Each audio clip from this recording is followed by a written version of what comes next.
Bitcoin Analyse 2020, dans cette courte vidéo, je vais analyser avec vous le graphique du Bitcoin pour contribuer à déterminer si le cours du Bitcoin dans les mois à venir va chuter ou va augmenter pour potentiellement atteindre 28 000, 50 000, voire 100 000 $. On va voir ça dans un instant.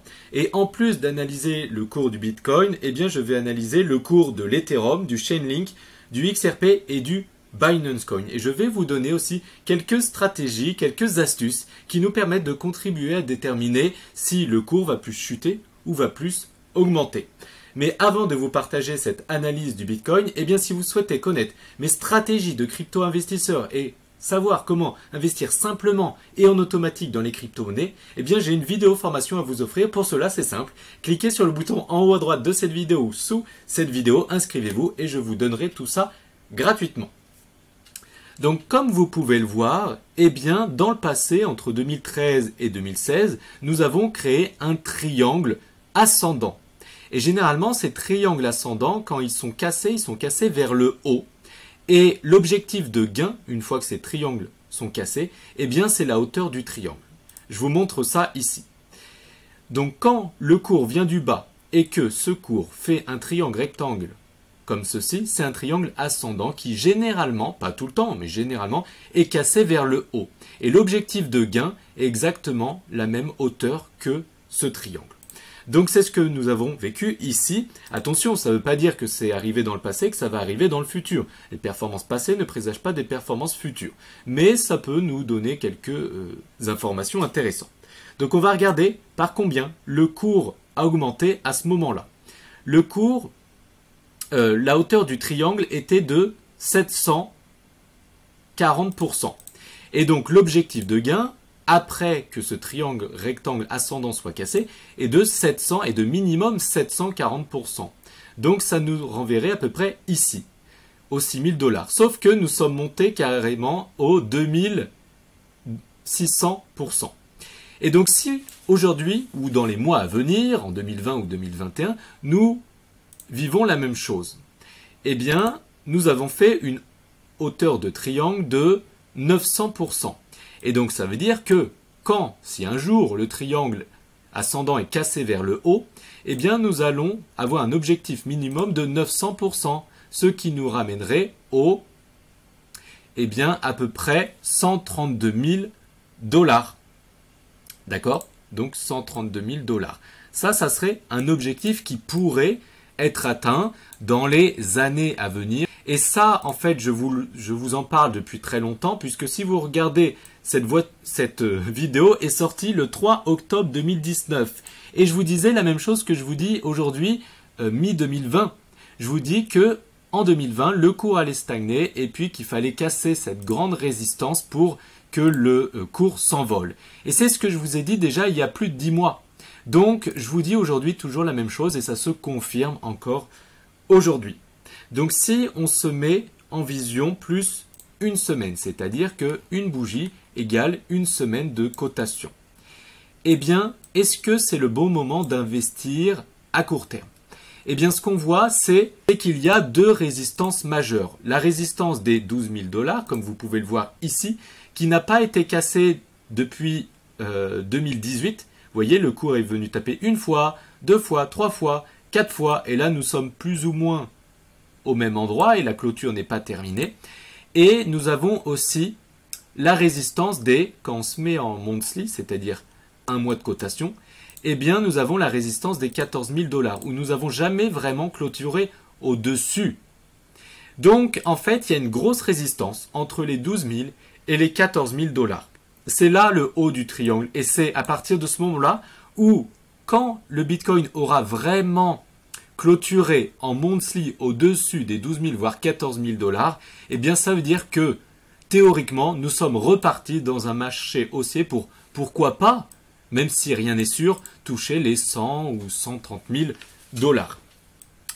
Mais pour l'instant, nous n'y sommes pas encore. Et il est possible que, eh bien, à court terme, à très court terme, il est possible que le Bitcoin monte un peu et puis le Bitcoin chute un peu pour, pourquoi pas, eh bien, fin 2020 ou, je sais pas, 2021, casser par la suite.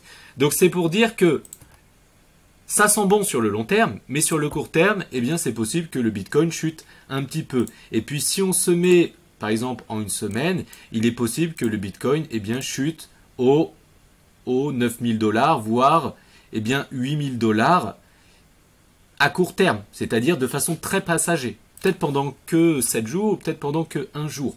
Mais c'est possible que le Bitcoin chute puisqu'il y a cette grosse barrière des 12 000 et des 14 000 $ à passer.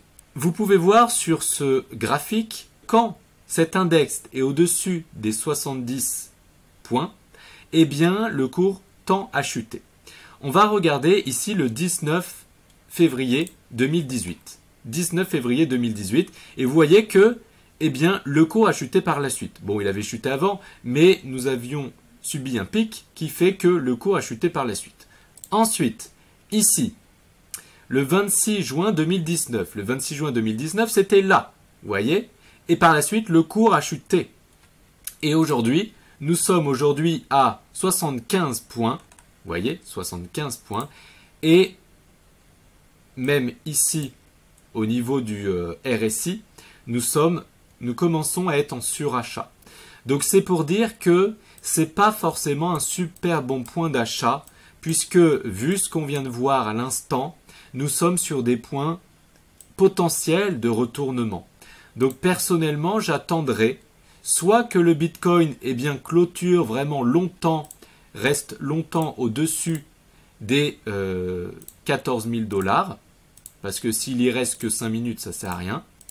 Soit, j'attends que le Bitcoin chute un peu, potentiellement vers les 10 000, voire 9 000 $ pour prendre achat ici. Mais là, aux 12 000 $ ou aux 14 000 $, nous sommes sur un plafond, comme vous le voyez, nous sommes sur un gros plafond. Ensuite, sur Ethereum, qu'est-ce qui se passe? Est-ce que c'est un bon point d'achat? Eh bien, Ethereum a des trains d'avance par rapport au Bitcoin sur son graphique, puisque, vous le voyez, l'Ethereum n'avait pas cassé son plus haut des 300 $ depuis 2018. Mais là, ça y est, il l'a cassé. Donc ça veut dire que sur Ethereum, nous sommes repartis sur un marché haussier. Par contre, attention, ça ne veut pas dire que c'est sûr qu'il va repartir, puisque vous voyez qu'ici, nous sommes repartis sur une grosse résistance. Mais c'est très très intéressant d'acheter de l'Ethereum. Après, attention, sur le court terme, eh bien, il peut chuter là des 400 $ aux 300 $. Donc, pour après potentiellement repartir, et après tout dépend du Bitcoin. Pour ce qui est du Chainlink, donc le Chainlink c'est vraiment envolé, et moi j'en parle depuis 2018 sur ma chaîne, comme vous le savez, nous étions ici à 30 centimes de dollars le Chainlink. Donc le Chainlink n'arrête pas d'exploser ses plus hauts, et là nous sommes totalement en surachat, donc c'est surtout pas un bon moment d'investir. Sauf si vous avez une vision très très long terme de plusieurs années. Sur XRP, eh bien, vous pouvez voir qu'il y a un gros support ici et que là justement, nous sommes pris dans cette résistance. Ce support est devenu résistance. Nous sommes toujours en dessous, donc là c'est très risqué d'investir dans XRP. Chez Binance Coin, qu'est-ce qui se passe? Eh bien, chez Binance Coin, nous pouvons voir qu'il y a un bon support ici aux alentours des 15 $. Et que ici nous sommes aussi au-dessus d'une résistance. Donc là aussi, Binance Coin est bien sur le long terme, mais il est possible qu'il chute de 23 $ à peu près 15 ou 16 $. Voilà, donc si vous souhaitez savoir comment investir dans les crypto-monnaies à fort potentiel et comment investir dans ces crypto-monnaies en automatique et que mon système investit pour vous à des points stratégiques, eh bien cliquez sur le bouton en haut à droite de cette vidéo, sous cette vidéo, inscrivez-vous et je vous donnerai mes stratégies gratuitement. Pour ne plus louper mes vidéos, abonnez-vous à la chaîne YouTube, likez cette vidéo si vous l'avez kiffé. Je vous dis à très bientôt pour de nouvelles aventures sur le monde de la crypto-monnaie. Ciao!